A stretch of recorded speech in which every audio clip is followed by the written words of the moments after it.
मंजिल यूं ही नहीं मिलती राही को, दिल में जुनून सा जगाना पड़ता है। पूछा चिड़िया से कि घोंसला कैसे बनता है, बोली तिनका तिनका उठाना पड़ता है। नमस्कार दोस्तों, मैं मुकेश राजना, हमारे यूट्यूब चैनल एनके एजुकेटर पर आपका स्वागत है।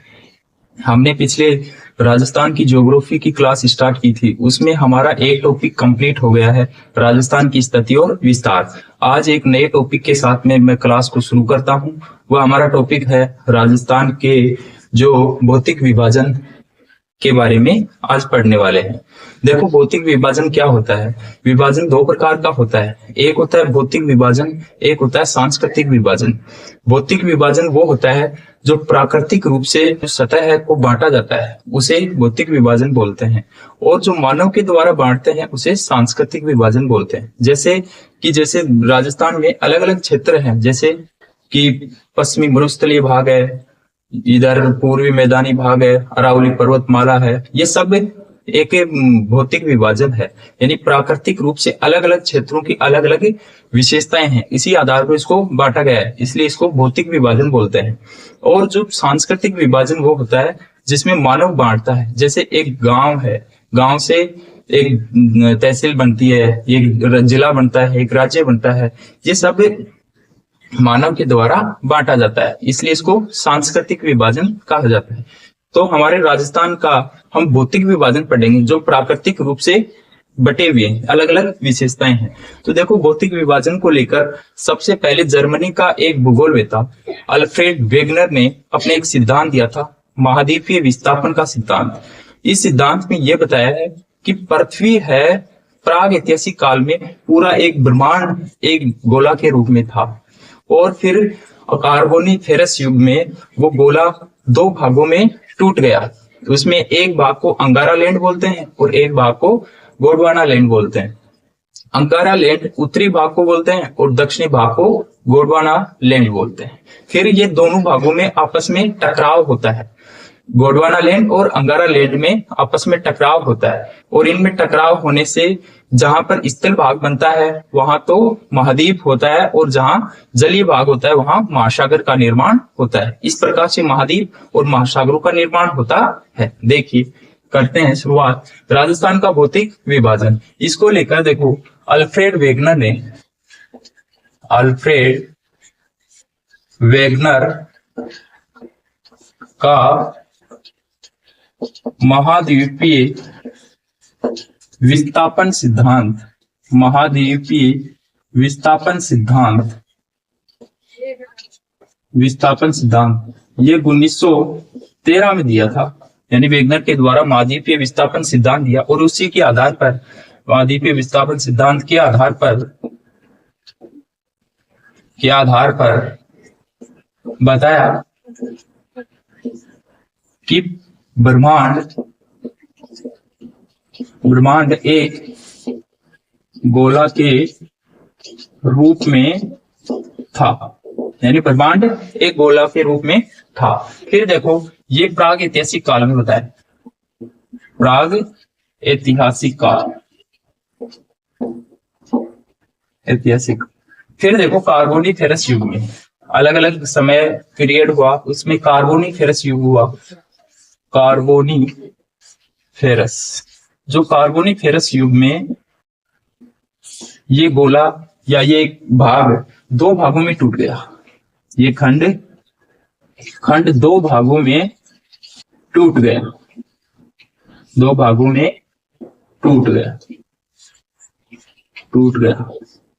देखो, ये दो भागों में टूट गया। इसमें एक भाग को बोला उत्तरी भाग, जो उत्तरी भाग था उसको तो बोलते हैं अंगारा लैंड, और जो दक्षिणी भाग है उसको बोलते हैं गोंडवाना लैंड। दक्षिणी भाग को गोंडवाना लैंड बोलते हैं। देखो, दो भागों में टूटा, यानी इस प्रकार से एक खंड था, पहले गोले के रूप में था, उसका दो भाग हो गए। ये भाग हो गया अंगारा लैंड, और ये भाग हो गया गोंडवाना लैंड। तो ये उत्तरी भाग है और ये दक्षिणी भाग। तो उत्तरी और दक्षिणी भाग दो भागों में बट गया, अंगारा लैंड और गोंडवाना लैंड। फिर देखो, इनके बीच में एक जल संरचनाएं बनी, उसको बोलते हैं 33 सागर। उसको बोलते हैं 33 सागर। इसको बोलते हैं 33 सागर। 33 सागर। तो इनके बीच में जो जल संरचनाएं बनी उसको बोलते हैं 33 सागर।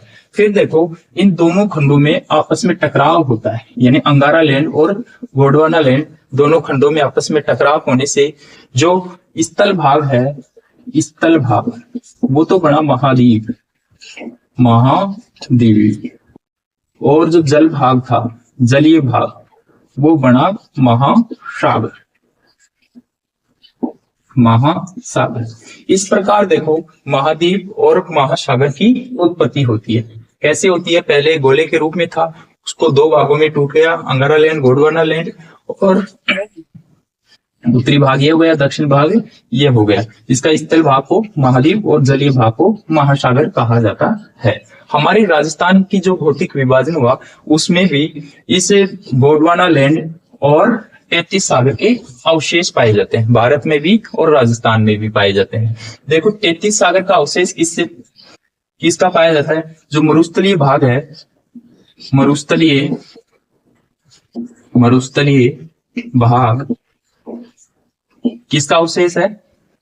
इस 33 सागर का अवशेष है। हमारी जो अरावली पर्वतमाला है, अरावली पर्वतमाला, अरावली पर्वतमाला, और एक दक्षिण पूर्वी का पठार, दक्षिणी पूर्वी पठारी भाग, ये दोनों किसके भाग हैं? इस गोंडवाना लैंड के। यहाँ पे 33 सागर के एक मरुस्थलीय और एक होता है पूर्वी मैदानी भाग, पूर्वी मैदानी भाग। इसका, ये दोनों किसके अवशेष हैं? 33 सागर के अवशेष हैं। और गोंडवाना लैंड के अवशेष हैं अरावली पर्वतमाला और दक्षिणी पूर्वी पठारी भाग। इस प्रकार से इनकी अवशेषों की हमने चर्चा की। आगे देखिए,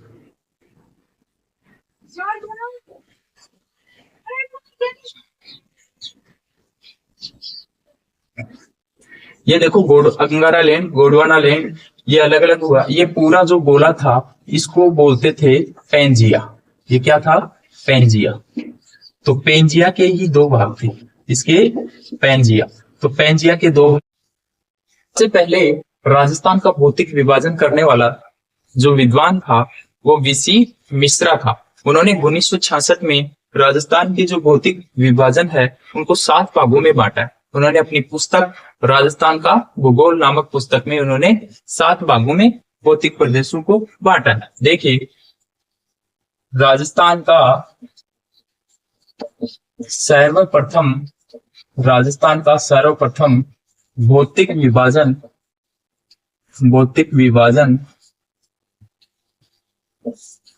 करने वाला विद्वान वीसी मिश्रा था। वीसी मिश्रा, जिन्होंने 1966 में ये विभाजन किया था। देखिए, वीसी मिश्रा के द्वारा अपनी पुस्तक राजस्थान का भूगोल, यानी राजस्थान का भूगोल नामक पुस्तक में इन्होंने भौतिक प्रदेशों की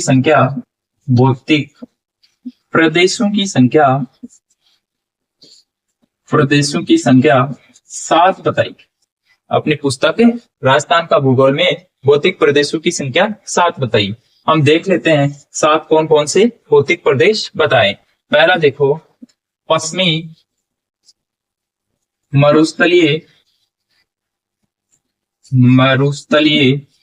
मरुस्थलीय प्रदेश। दूसरा है अर्ध शुष्क प्रदेश। 3 नंबर का बताया है नहरी प्रदेश।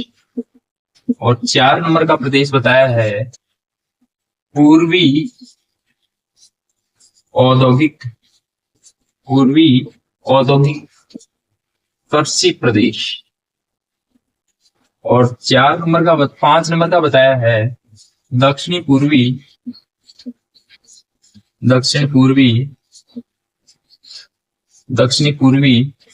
कृषि क्षेत्र। दक्षिणी पूर्वी कृषि क्षेत्र। और 6 नंबर का बताया है चंबल बीहड़ प्रदेश और प्रदेश। 7 नंबर का है अरावली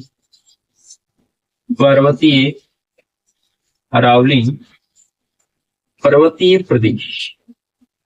इस प्रकार वीसी मिश्रा के द्वारा राजस्थान के भौतिक प्रदेशों को 7 भागों में बांटा है और इन 7 ये हैं। पहला है पश्चिमी मरुस्थलीय प्रदेश, दूसरा है अर्धशुष्कीय प्रदेश, तीसरा है नहरी प्रदेश, पूर्वी औद्योगिक कृषि प्रदेश, दक्षिणी पूर्वी कृषि क्षेत्र, चंबल बीहड़ प्रदेश और अरावली पर्वतीय प्रदेश। इस प्रकार से 7 प्रदेशों में इन्होंने बांटा है। इसके बाद में देखो 1968 में सैन नामक विद्वान ने जलवायु के आधार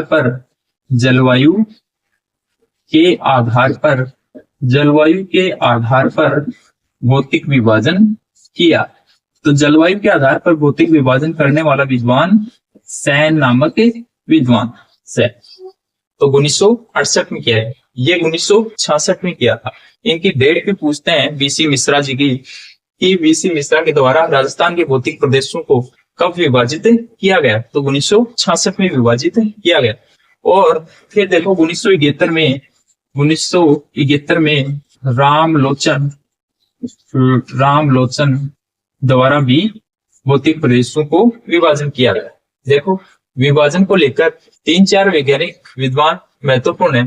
पहला है वीसी मिश्रा, एक है सैन नामक विद्वान, एक है रामलोचन, एक है हरिमोहन सक्सेना।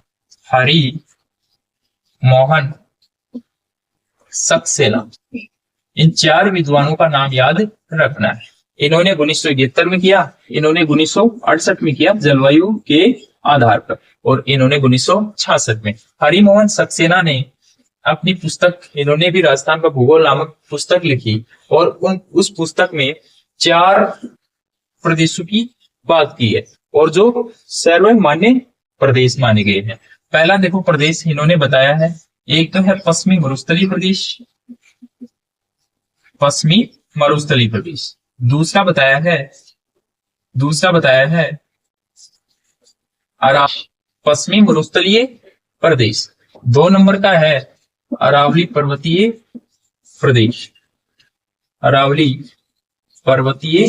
प्रदेश और 3 नंबर का है दक्षिणी पूर्वी पठारी प्रदेश और 4 नंबर का है पूर्वी मैदानी भाग। इस प्रकार से हरिमोहन सक्सेना ने 4 भागों में बांटा, पश्चिमी मरुस्थलीय प्रदेश, अरावली पर्वतीय प्रदेश, दक्षिणी पूर्वी पठारी प्रदेश और पूर्वी मैदानी प्रदेश। अब देखिए इन 4 भागों में कुछ उप विभाजन भी हुआ है, उन उप विभाजन की भी हम चर्चा कर लेते हैं। एक बार इन सबका शॉर्ट में ब्रीफ बना लेते हैं यहाँ पे आरेख के रूप में, फिर एक एक का विस्तृत अध्ययन करने वाले हैं। देखिए आगे देखिए इनको देखो 4 भागों में बांटते हैं। पहला भाग है पश्चिमी मरुस्थलीय प्रदेश,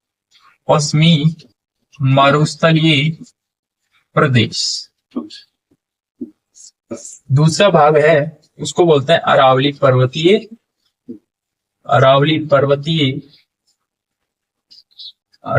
पर्वतीय प्रदेश और तीसरा है पूर्वी मैदानी प्रदेश और चौथा प्रदेश को बोलते हैं दक्षिण पूर्वी मैदानी प्रदेश और चौथा है दक्षिण पूर्वी पठारी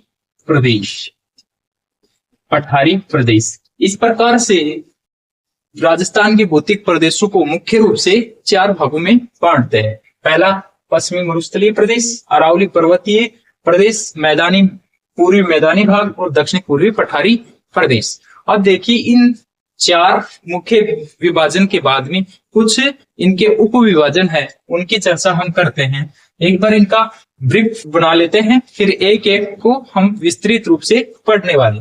देखिए, पश्चिमी मरुस्थलीय प्रदेश को दो भागों में करके हम पढ़ते हैं। एक है शुष्क प्रदेश, शुष्क प्रदेश, दूसरा है अर्ध शुष्क प्रदेश, अर्ध शुष्क प्रदेश।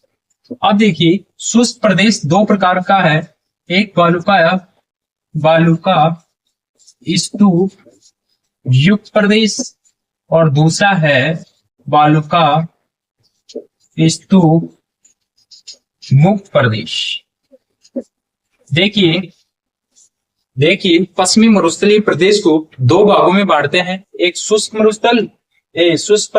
प्रदेश और दूसरा अर्ध शुष्क प्रदेश। देखिए, पश्चिमी मरुस्थलीय प्रदेश को दो भागों में बांटते हैं, एक शुष्क प्रदेश, दूसरा अर्ध शुष्क प्रदेश। शुष्क प्रदेश को दो भागों में बांटते हैं, बालुका स्तूप युक्त प्रदेश, जहां बालुका स्तूप पाए जाते हैं, और जहां बालुका स्तूप नहीं पाए जाते हैं उसे मुक्त प्रदेश कहा जाता है। देखिए, इसके बाद में अर्ध शुष्क प्रदेशों को चार भागों में बांटते हैं। पहला है गग्गर का मैदान, दूसरा है शेखावाटी क्षेत्र, और तीसरा है नागौर की उच्च भूमि, और चौथा और लास्ट है गोडवाड़ प्रदेश। इस प्रकार से अर्ध शुष्क प्रदेश को भी चार उपभागों में बांटते हैं। फिर देखिए, अरावली पर्वतीय प्रदेश को भी हम तीन भागों में करके पढ़ते हैं। पहला देखिए, उत्तरी अरावली, फिर देखिए मध्य अरावली, और तीसरा और अंतिम क्या है, दक्षिण अरावली। इस प्रकार से अरावली पर्वतीय प्रदेश को भी तीन भागों में बांटते हैं। फिर देखिए, पूर्वी मैदानी भाग को हम चार बेसिनों में बांटते हैं। देखिए, पहला बाणगंगा बेसिन, दूसरा है बनास बेसिन, और तीसरा है चंबल बेसिन, और चौथा और लास्ट है माही बेसिन। इस प्रकार से राजस्थान का जो पूर्वी मैदानी प्रदेश को चार बेसिनों में बांट के हम पढ़ेंगे। फिर देखिए, दक्षिण पूर्वी पठारी प्रदेश, इसमें पहला है विंध्य कगार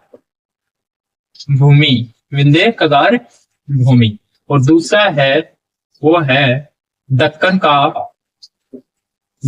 लावा पठार। इस प्रकार से दक्षिण पूर्वी पठारी प्रदेश को दो भागों में करके हम पढ़ेंगे, विंध्य कगार भूमि और दक्कन लावा पठार। इस प्रकार से हम इन चार भागों को अलग अलग उपभागों में बांट के हमने देख लिया।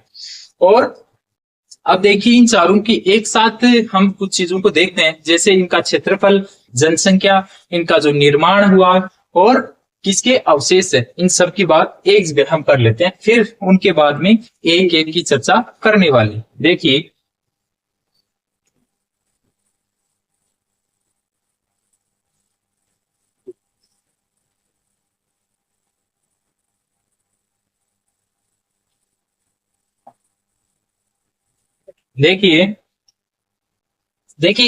यहां लिखते हैं प्रदेश। कौन कौन से प्रदेश है? पहला देखिए, पश्चिमी मरुस्थलीय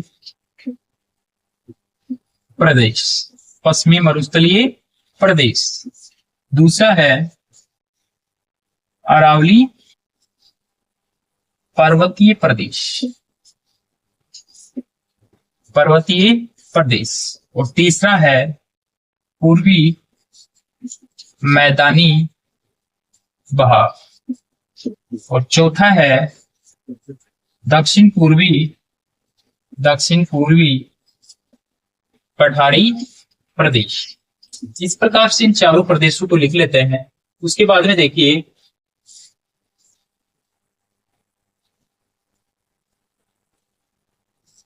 इनकी क्षेत्रफल देख लेते हैं, किनका क्षेत्रफल कितना कितना है।